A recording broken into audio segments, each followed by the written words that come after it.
Bien, buenos días. Mi nombre es Ian Rodríguez. Mi tema es el efecto del PBI y el consumo de energía en la contaminación ambiental en los países latinoamericanos entre los años 1999 y 2019. El contenido vemos la introducción, marco teórico, aproximación metodológica y las referencias. El tema de la introducción veremos 3 puntos. El problema económico aquí es el que se plantea es la contaminación ambiental. Si bien vemos que los efectos del cambio climático con consecuencia de las emisiones de gases, especialmente el CO2, tiene efectos negativos sobre la economía. Por ejemplo, podemos ver que las cantidades de CO2 afectan naturalmente en la forma en cómo nosotros respiramos y sobre todo la contaminación en la atmósfera, pero también hay efectos nocivos sobre la economía, como por ejemplo es que cada tonelada de CO2, por ejemplo, emitida a la atmósfera causa, por ejemplo, daños aproximadamente por $220, según el Banco Mundial. A su vez que, por ejemplo, también produce afectaciones en los consumidores, afecta a los empresarios, a los privados, en los cuales influyen sus decisiones acerca de las políticas en cuanto a medioambientales. Como podemos ver en el gráfico, por ejemplo, los países como México, Brasil y Argentina representan un gran porcentaje de la contaminación ambiental a nivel mundial.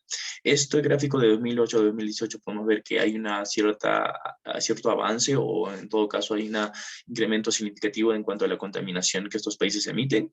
Podemos ver que, por ejemplo, Chile, Colombia, Perú, Ecuador, hasta estos años eran los países, en todo caso, son los países que tienen un menor porcentaje en la contaminación. Y estos países también han visto un incremento significativo de la contaminación durante los últimos años. Por ejemplo, el gran problema aquí que se presenta es que la contaminación afecta la economía y como vamos a ver después, estos acontecimientos tienen una afectación negativa en cuanto al nivel económico. La pregunta de investigación aquí es entonces, ¿cuál es la relación que existe entre las emisiones de CO2 y dióxido de carbono en consumo de energía y PBI en los países con altos y bajos ingresos en Latinoamérica? Planteamos la siguiente hipótesis que en el largo plazo el crecimiento económico y el consumo de energía son determinantes del calentamiento global a través del incremento de las emisiones de CO2 para los países de Latinoamérica. Esto lo hacemos con el objetivo de determinar la relación que existe entre las emisiones de CO2, dióxido de carbono, el consumo de energía y el PBI en los países con ingresos altos y bajos en Latinoamérica. La relevancia de esta investigación es que, como podemos ver en los gráficos, los mismos países que en el anterior gráfico eran los países en los cuales esto representa un gran porcentaje de las emisiones de CO2 y por lo tanto de contaminación, también son los países los cuales representan, según a este gráfico del Banco Mundial, es que estos países representan también son los países que también tienen un gran porcentaje de ingreso per cápita. Por ejemplo, Uruguay, Chile y Panamá, Costa Rica, Argentina, México y Brasil son los que representan un gran porcentaje o tienen un gran ingreso respecto a los demás. A nivel en Latinoamérica, el promedio regional es de $7.715. A partir de este umbral, podemos considerar los demás, el resto de países, o según el Banco Mundial, se le puede considerar a partir de un país a partir de $7.000 para abajo, puede considerarse un país con bajos ingresos, como es el caso de Perú, Colombia, Ecuador, Paraguay, El Salvador, Bolivia, Honduras, Nicaragua y República Dominicana. El marco teórico, a continuación, viene acerca de la relación de literatura y las investigaciones previas. El modelo teórico aquí es el modelo que es usado, es la curva de Kuznets ambiental. Esta curva, según Bill Gilly y Bo, es la que descubre la hipótesis de la curva ambiental de Kuznets. Nos explica cómo es que el nivel de contaminación ambiental se intensifica inicialmente debido al incremento económico. Como podemos ver en el gráfico, por ejemplo, hay una relación positiva entre la contaminación ambiental y los ingresos, es decir, un país cuanto más grande es, al inicio comienza, o cuando comienza a crecer mucho más, se hace mucho más grande, comienza a emitir una contaminación mucho mayor. En todo caso, los autores nos mencionan que el aumento de los ingresos de un país conduce a incremento de las emisiones de CO2, pero en la etapa inicial. Lo que nos menciona después es que en la etapa posterior, el desarrollo económico, o en todo caso el crecimiento, en este caso, lo que hace es que revierte el impacto que tiene el PBI, en el caso del PBI per cápita, alcanzando un valor umbral. Luego de este valor umbral comienza a descender el tema de la contaminación ambiental. Lo que podemos inferir es que cuando hay un crecimiento, un país llega a un punto donde cuando es grande tiene mayor tecnología, tiene mayor recursos, tiene mayores herramientas, los cuales le pueden aminorar no solamente los costos ambientales, sino también estas tecnologías a permitirle que reduzcan sus emisiones de CO2. Con ¿cuál es la importancia, por ejemplo, de Ulukali y Virgili, por ejemplo? Lo que nos mencionan estos autores, por ejemplo, es que el ingreso per cápita alcanza un punto de inflexión, como podemos ver en el gráfico, en el cual las economías en las etapas iniciales empeoran la calidad ambiental, pero sin embargo en las etapas posteriores del crecimiento económico mejoran la calidad ambiental, lo que es efectos positivos no solamente para la economía, sino también para el medio ambiente. También, sí, finalmente, Sinja, el 2017, nos explica que la curva de Kutnes tiene esta cierta forma de U invertida, que nos menciona la desigualdad entre ingresos y las etapas, en etapas de desarrollo económico. La revisión de la literatura que podemos encontrar es que la hipótesis de la curva ambiental de Kutnes, según los autores de Massifur y Razaisha, comprueban de que sí se cumple bajo sus estudios la hipótesis de la curva ambiental, es decir, esta forma de U invertida en el corto plazo. También autores como Lee y Kasperowitz tienen encuentran que la relación en el largo plazo también se cumple, y por ello es muy importante de que entender que esta hipótesis, o en todo caso la U invertida, sí se cumpliría para los países que han estudiado. Por ejemplo, para los países con ingresos altos, como mencionábamos, muchos estudios se han enfocado en países... muchos autores se han enfocado en autores, en grupos económicos grandes e importantes, a diferencia, por ejemplo, de las ASEAN, grupos económicos, y por ejemplo, Bill Gili y Oknomo aquí nos mencionan, por ejemplo, de que nos sugiere de que en el caso de los países desarrollados hay una mayor inversión en materia ambiental dado los costos de producción. Como mencionaba, estos costos se hacen cada vez menores cuando una economía es mucho más grande.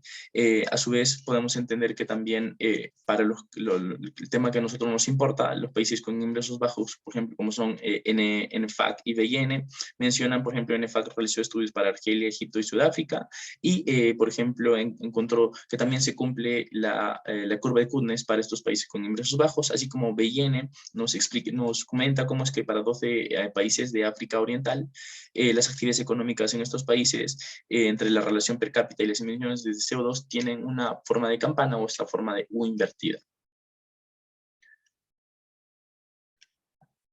La relevancia de este estudio es que podemos ver que los países pequeños, en todo caso los países con ingresos bajos, pueden aprender de la forma de Kutnes para utilizar este equilibrio de la economía, cómo es que una economía puede crecer sin tener que recibir estos costos en cuanto a temas ambientales. Y poder aprovechar los recursos de cierta forma, es decir, aprender de los más grandes cómo podemos gestionar y cómo podemos administrar mejor nuestro tema ambiental, dado que esto nos cuesta bajo el Banco Mundial de cierta forma dólares. Y en todo caso es dinero muy importante para la economía. Podemos encontrar también investigaciones previas, por ejemplo, podemos encontrar para los grupos económicos como la ASEAN, por ejemplo, donde encuentra una relación positiva, es decir, que se cumple la curva de Kutnes bajo su investigación, pero sin embargo, contrariamente para la ASEAN, para estos países se encuentra ahí en DOIA una relación negativa. También para la OCDE, Saucedo en 2017 encuentra efectos positivos, es decir, que sí se cumple la curva de Kutnes, pero en cambio contrariamente refuta que no se cumple la curva de Kutnes para estos países. La diferencia entre un resultado y otro varía en cierta forma, como algunos autores lo mencionan, en la significancia de algunos países. Si es que algunos países se quitan del estudio, llegan a cierta forma a involucrar un cambio en el resultado final. Por ejemplo, en la India, Xi'an también encuentra un resultado positivo, y como en la China también, por ejemplo, Jian en 2019 encuentra un resultado positivo. Como podemos inferir, China es un gran país, un país muy grande, el cual el comienzo de su crecimiento económico ha sabido o contamina demasiado, pero luego con la ayuda tecnológica, con el crecimiento del país, con la dimensión de tan tamaña economía, ha sabido sopesar y encontrado ciertos efectos positivos que pueden ayudar. Recordamos que China es uno de los países que ahora menos contamina. Por ejemplo, para el caso de México, Hossain también ha encontrado resultados negativos, pero Hossain nos explica que esto es debido a que a las políticas ambientales del país son muy pobres y los efectos ambientales, sobre todo de la política, no tienen efectos, es sumamente muy precaria su política ahí. Para el caso que nos releva, nos importa a nosotros, por ejemplo, Poudel nos explicaba que realizó un estudio en el 2019 acerca de los 15 países de Latinoamérica. Los resultados nos muestran que la curva, la curva ambiental de Kutnes nos explica que encuentra resultados positivos, pero sin embargo nos comenta aquí que el resultado, la forma de la curva es muy sensible a la eliminación de algunos países, lo que nos puede inferir en cambiar el resultado que pueda cumplirse la curva de Kutnes o como también no. Así como Martínez Zarzoso en 2003 nos comenta que la relación en la cointegración entre las emisiones de CO2 y los ingresos no son consistentes con la hipótesis de Kutnes. Podemos aquí también inferir que los resultados, sobre todo estos estudios, vienen de años previos y sin embargo estos resultados varían según la significancia de algunos países.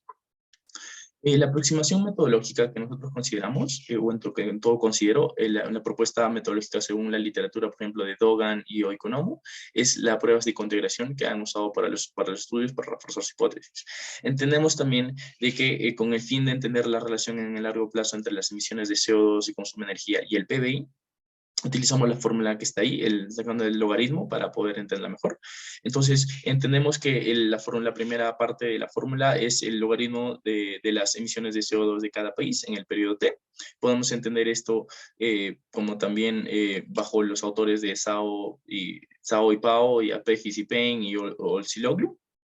Entonces, esta fórmula se ha sacado de la literatura internacional sobre economía energética, se ha usado por los autores con el propósito de probar la hipótesis de la existencia del curva de Kutnes, así por lo tanto, si existe si entonces en todo caso existe la dicha curva bajo nuestro estudio, se espera que el signo positivo del coeficiente acompañe la variable de la izquierda, y si fuera negativo, entonces entenderíamos que no se cumple la forma de la forma de la U invertida de Kutnes.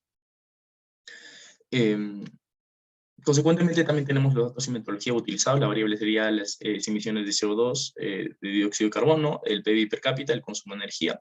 Las emisiones de CO2 serían la variable dependiente. Entendemos que la medición de esto sería en toneladas métricas per cápita, en la fuente del Banco Mundial. Igualmente, para el PIB per cápita, en dólares a precios constantes del 2000, igualmente el Banco Mundial. Y consumo de energía, finalmente, que es el consumo de energía eléctrica, sería por kilowatts por habitante. Y esas son las referencias.